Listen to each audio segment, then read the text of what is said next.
Hi, this is Mrs. Bennett, and I wanted to make a quick video to explain to you about the elegy poem that we are introducing this week.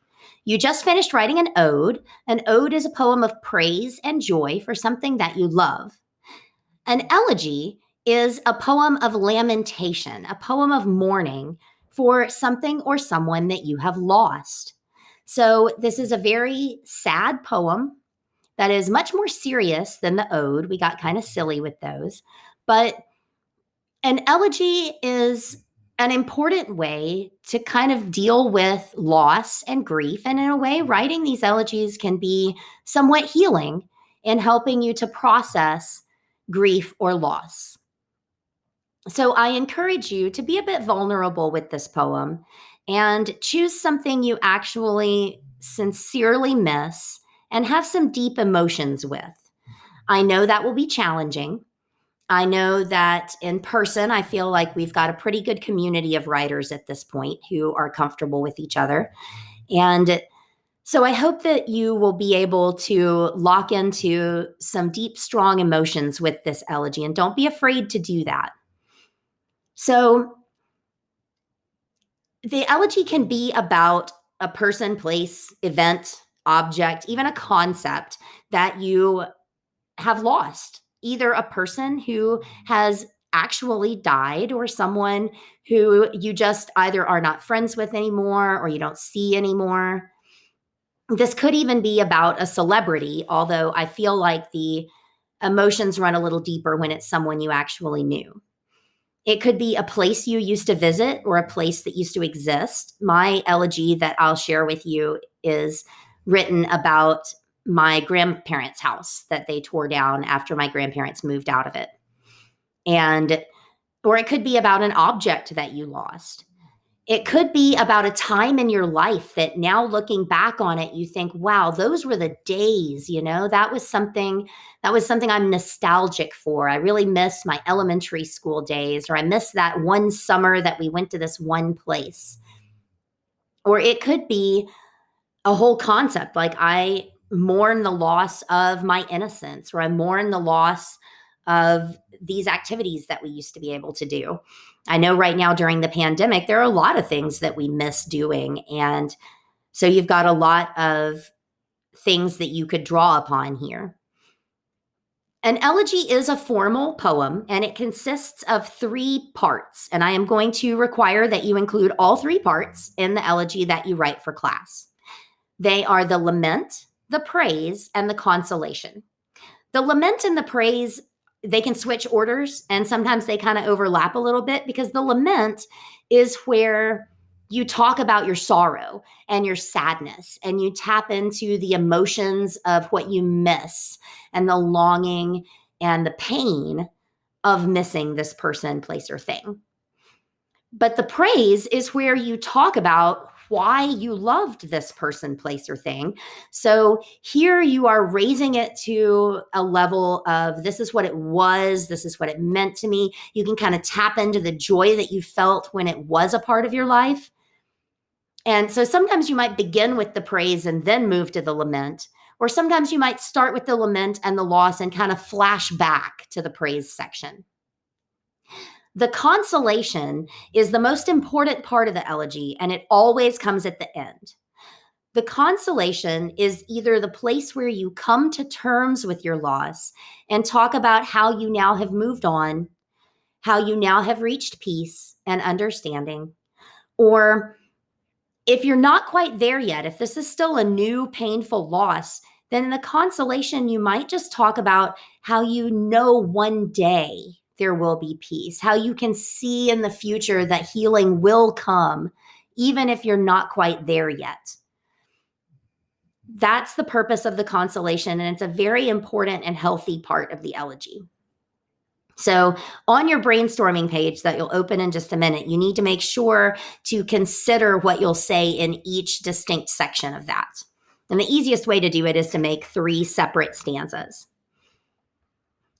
Other elements of an elegy are that it is written in formal, solemn language, serious vocabulary, not the silly exaggeration of the ode, but something more sober, more serene, and solemn. It should connect your loss to a universal loss. So you kind of have to reach beyond your own pain and identify that loss is common, that others also feel pain.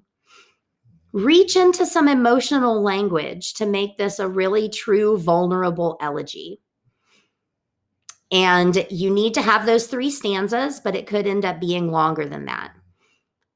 And often they do have a formal rhyme scheme. So I have one example of an elegy that I want to share with you, and that is "O Captain, My Captain" by Walt Whitman. And this is a famous elegy that was written for Abraham Lincoln after Abraham Lincoln was assassinated. Walt Whitman was a 19th century poet, and so he lived during the time of Abraham Lincoln. And this is what he writes. "O Captain, my Captain, our fearful trip is done. The ship has weathered every rack, the prize we sought is won. The port is near, the bells I hear, the people all exulting, while follow eyes the steady keel, the vessel grim and daring. But oh heart, heart, heart, oh the bleeding drops of red, where on the deck my captain lies, fallen cold and dead. O Captain, my Captain, rise up and hear the bells. Rise up, for you the flag is flung, for you the bugle trills. For you bouquets and ribboned wreaths, for you the shores a crowding. For you they call, the swaying mass, their eager faces turning. Here, Captain, dear father, this arm beneath your head. It is some dream that on the deck you've fallen cold and dead." My captain does not answer. His lips are pale and still. My father does not feel my arm. He has no pulse nor will. The ship is anchored, safe and sound, its voyage closed and done. From fearful trip, the victor ship comes in with object won. Exult, O shores, and ring, O bells, but I with mournful tread walk the deck my captain lies, fallen cold and dead.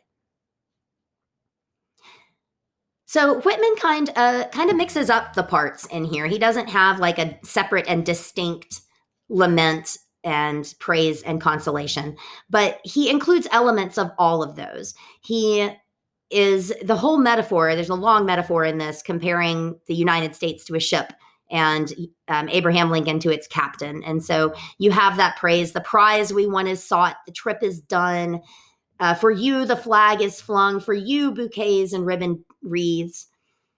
But then you also have the sadness. His lips are pale and still. He has no pulse or will. The bleeding drops of red. He has fallen cold and dead, repeated at the end of each stanza. But you do still also have the consolation. Exult, O shores, and ring, O bells. The victor ship comes in with object won. The ship is anchored safe and sound. This is saying the country will move forward, even though our captain lies dead. And so he ends with that consolation.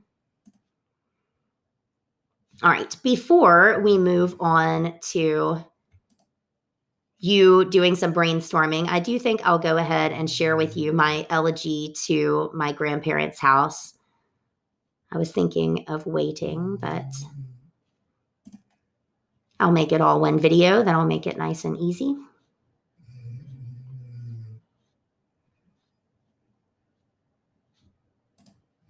I have divided mine into 3 sections so that you can hear the lament, the praise, and the consolation. They tore down my grandmother's house with bulldozers and sledgehammers. A wrecking ball probably smashed through the window where my mama would often stand, looking out as she washed dishes. The 8 giant picture windows along the back side of the house, looking out onto the manicured yard and pool, shattered onto the aggregate patio where they once sat feeding cardinals and drinking coffee.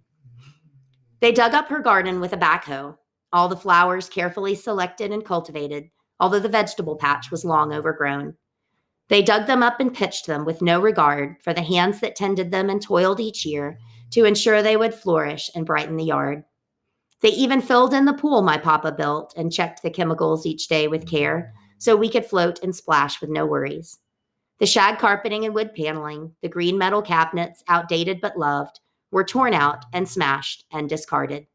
They tore down my grandmother's house without knowing her name. Their house was once filled with laughter and joy, the smells of Christmas cookies and cigarette smoke, the tumult of footsteps as cousins thundered down the halls, chasing or racing to the television or pool, or tiptoeing softly toward the smell of bacon to ambush Mamaw with morning hugs as she hummed at the stove, "Good morning, Dawson." The den of old furniture and a two-way brick fireplace was once filled with Christmas presents or family playing charades. The long brown table was Grand Central Station for card playing or trivial pursuit or coffee. I spent many a morning sitting in my grandmother's lap, drinking spoonfuls of her saccharine coffee, or relaxing on a blanket pallet watching cartoons. Our summer days were once spent grilling and swimming, badminton in the side yard and daffodils in the field, splashing and throwing each other in the pool. I grew up in this house, a constant in my life. I took for granted it would always be there. Now, never again can I walk down that hall. I cannot take my children to visit. But the spirit of my grandparents lives on despite the villains of progress and time. In the clink of coffee spoons, in the sight of a red cardinal and his mate, I find them in the hugs my mother gives my children, singing them the same songs my mama sang me. We summon them at Christmas when we read the classic tale of Mary and Joseph on a mule. The pile of presents grows deeper each year, and my mother starts shopping in June. Though the bricks and bushes are physically gone, they live on in my mind and my dreams. And the love and togetherness they represented are alive in my parents and in me. So I hope you can see in that the three distinct sections of lament and praise and consolation. The poem is also posted on Kidam, so you can take a look at it if it would help you to do that as you start putting together your elegy. I look forward to seeing them.